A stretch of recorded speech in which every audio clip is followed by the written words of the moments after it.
దేవునికి స్తోత్రములు. ప్రియమైన సహోదర సహోదరులకు శుభాభివందనములు. ఈరోజు దేని వాగ్దానము యెషయా గ్రంథం 55వ అధ్యాయం 9వ వచనం. ఆకాశములు భూమికి పైన ఎంత ఎత్తుగా ఉన్నవో మీ మార్గముల కంటే నా మార్గములు, మీ తలంపుల కంటే నా తలంపులు అంత ఎత్తుగా ఉన్నవి. చూడండి, ఈ లోకంలో ఉన్నటువంటి మానవులందరి పట్ల పరిశుద్ధుడైనటువంటి దేవాది దేవుడు ఎంతో మంచి తలంపులను ఆయన కలిగి ఉన్నారు. అయితే మానవుడు తను ఎంచుకున్నటువంటి మార్గాలని, తనకిష్టమైన మార్గాల్ని అనుసరిస్తాడో చివరికి గమ్యస్థానానికి చేరుకుంటాడో లేకపోతే ఆశీర్వాదకరంగా ఉంటాడో లేదో తెలియదు. కానీ దేవుడు మానవుని పట్ల కలిగి ఉన్నటువంటి ఆ మార్గములు అవి ఎంతో పరిశుద్ధమైనవి, ఆశీర్వాదకరమైనవి. అందుకే ప్రభు అంటున్నారు, మీ మార్గముల కంటే నా మార్గములు ఎంతో గొప్పవి, అలాగే మీ తలంపుల కంటే నా తలంపులు ఎంతో గొప్పవని ప్రభు తెలియచేస్తున్నారు.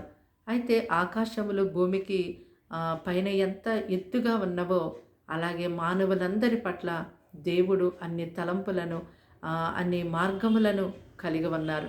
అందుకే దావీదు మహారాజు అన్నాడు, దేవా, నా పట్ల నీకున్నటువంటి తలంపులు బహు విస్తారములు, అవి వివరించదమనుకుంటే అవి లెక్కకు మించి ఉన్నాయి అన్నాడు.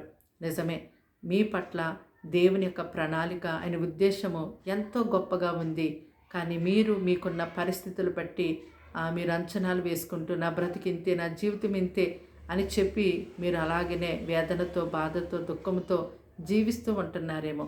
కానీ ప్రభు ఈ ఉదయకాల సమయమందు మీతో మాట్లాడుతూ ఉన్నారు, మరి నీ పట్ల నేను ఎన్నో తలంపులను కలిగి ఉన్నాను.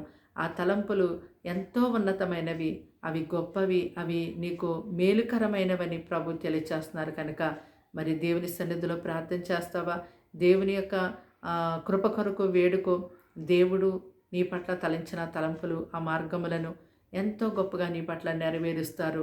ఆయన నిన్ను విడిచిపెట్టలేదు, ఆయన నీ యందే నిలుచున్నారు. ఆయన కృపలో ఆయన యందు నీవు నిలిచి ఉన్నట్టయితే దేవుడు దాచి ఉంచినటువంటి ఆ బహుమానములను నీవు పొందుకొని నెమ్మదితో జీవించగలుగుతావు. ప్రార్థన.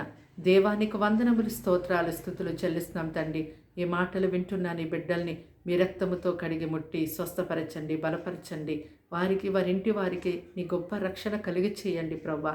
వారికి ఉన్న బంధకములు తీసివేయండి, కట్లు తీసివేతండి. అపవిత్రాత్మల నుంచి వారిని విడిపించండి, అంధకార దురాత్మ సమూహాల నుంచి విడిపించండి. ప్రతి రోగమును ముట్టి స్వస్థపరచండి, ఇరుకులు ఇబ్బందులు తీసివేతండి. ఎగ్జామ్స్ రాస్తున్న బిడ్డలకి జ్ఞానమును దయచేయండి, తెలివిని దయచేయండి, వివేకము దయచేయండి, ఆరోగ్యమును దయచేయండి. వారి ప్రయాణ మార్గాలలో, వారి ఆరోగ్య పరిస్థితుల్లో మీరెంతో తోడుగా ఉండండి. అయ్యా తండ్రి, నీకు స్తోత్ర. చిన్నవారి మొదలుకొని పెద్దవారి వరకు ప్రతి ఒక్కరికి నీ కాపుదల మెండుగా దయచేయండి.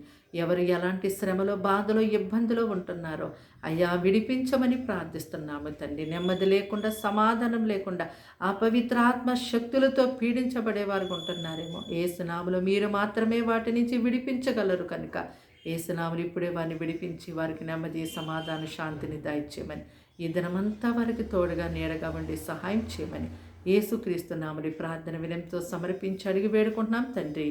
ఆమేన్.